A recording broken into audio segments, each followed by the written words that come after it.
c'est Baba, aujourd'hui je vais vous montrer l'unboxing de mon nouveau MacBook Pro.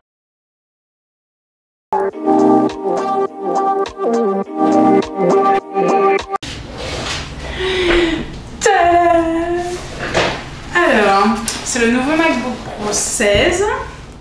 Donc comme vous le savez, c'est la bête de Apple du moment.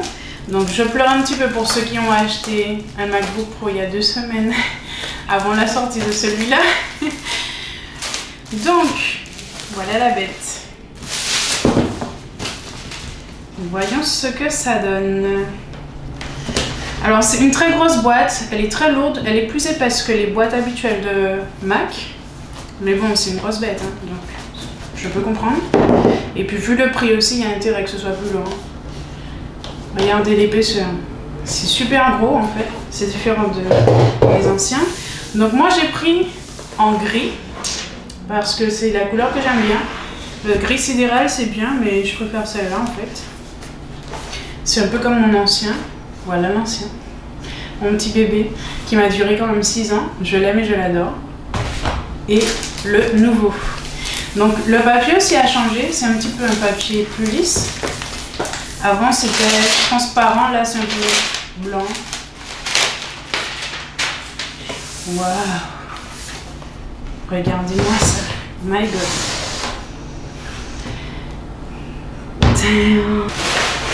C'est trop joli. Donc en fait, les gens qui disent ah ouais c'est cher, ah ouais, moi je préfère payer 2000 €, 3000 € mon Mac qu'un iPhone. En tout cas pour l'instant. On verra ce que ça va donner en 2020. Ensuite, qu'est-ce qu'on a dans la boîte? Donc on a ce qu'on a habituellement, donc des stickers. Ils sont pas comme avant. On a un chargeur qui est plus gros et plus lourd aussi que l'ancien, et le papier aussi a changé. Appuyez sur la touche entrée. Alors le Mac me coupe la parole. Donc voilà, c'est un plus gros chargeur, pareil que les anciens. Hein. Vous pouvez déboîter, là il n'y a rien qu'à changer. Par contre, il fait 96 watts je crois, donc il est vraiment plus puissant. Et puis vous avez un câble qui fait 2 mètres, donc ça c'est USB-C, donc c'est le top aussi. Donc les différences. Donc on va mettre tout ça de côté. Les différences, regardez les deux. Donc déjà moi j'avais un 13 pouces qui est un petit peu décapé parce que c'est un défaut qu'ont les anciens Mac en fait. Et d'ailleurs si vous ne le savez pas, vous pouvez faire changer votre écran et vos touches gratuitement en Apple Store ou bien chez DigiLife si vous êtes en Martinique. Ils le font gratuitement. Donc si vous avez des problèmes de touche ou d'écran, ça se fait gratos. Donc voilà, donc normalement l'écran, ici il y avait un petit rebord noir, ici on est quasiment sur du borderless, sauf ici en haut. Donc l'écran est un petit peu plus grand.